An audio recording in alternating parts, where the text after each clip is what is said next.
Yesterday, I dropped my April edition of my monthly newsletter called The Mailroom, talking about all things 10,000 hours, the concept of 10,000 hours. And if you watch my video previously, I'll link it down here. It talks about this concept of 10,000 hours that was really proliferated by Malcolm Gladwell. He didn't concept it, but he's the one who put it on the map through his book Outliers.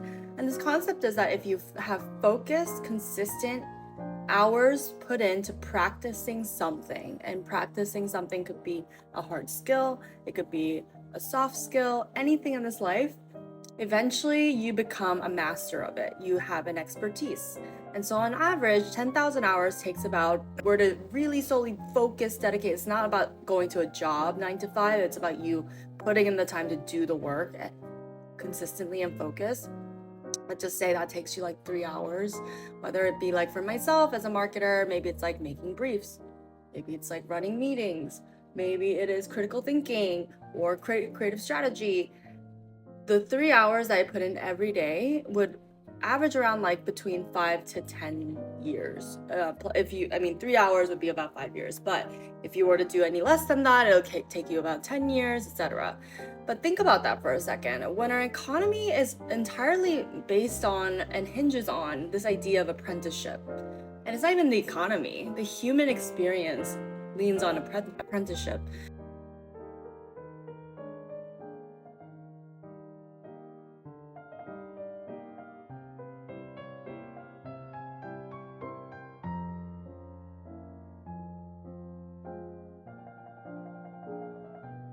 And it's kind of cutting that bell curve of the the baton passing from old generation to the new.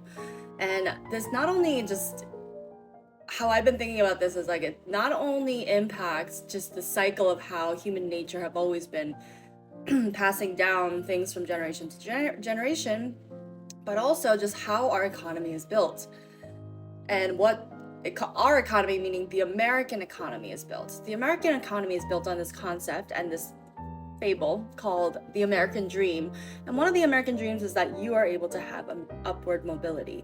But the reasons why, and upward mobility could have been in the past through traditional means, whether you were a great teacher, you were a teacher, you put in your tenure, and then you are able to have a house, a happy family, be traveling every once in a while and have that life.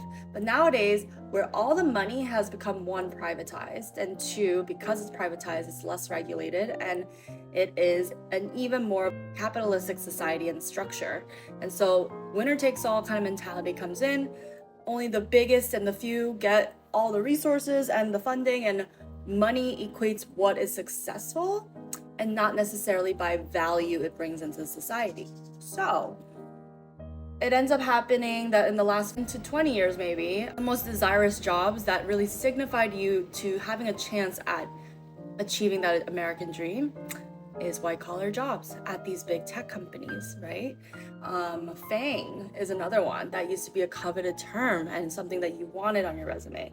But now, because all that money is there, the American public, the middle class of America, no longer has any other options to try to climb this ladder, which is why we're getting things like the K-shaped economy. We're getting things where the middle class is getting gutted.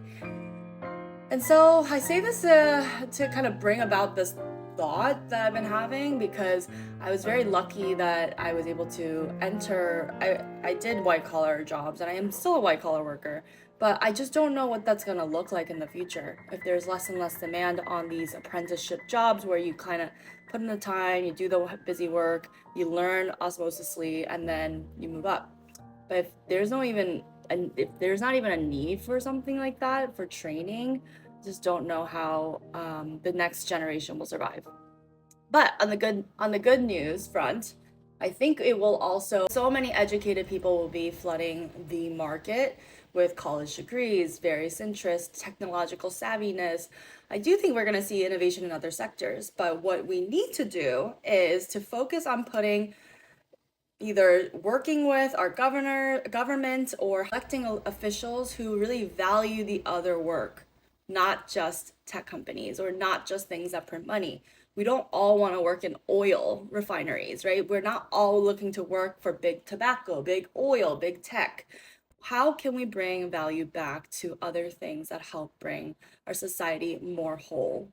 And that's the thing that I am trying to figure out next. So read about it in my latest Substack. It's linked in my bio. We'll see you next month.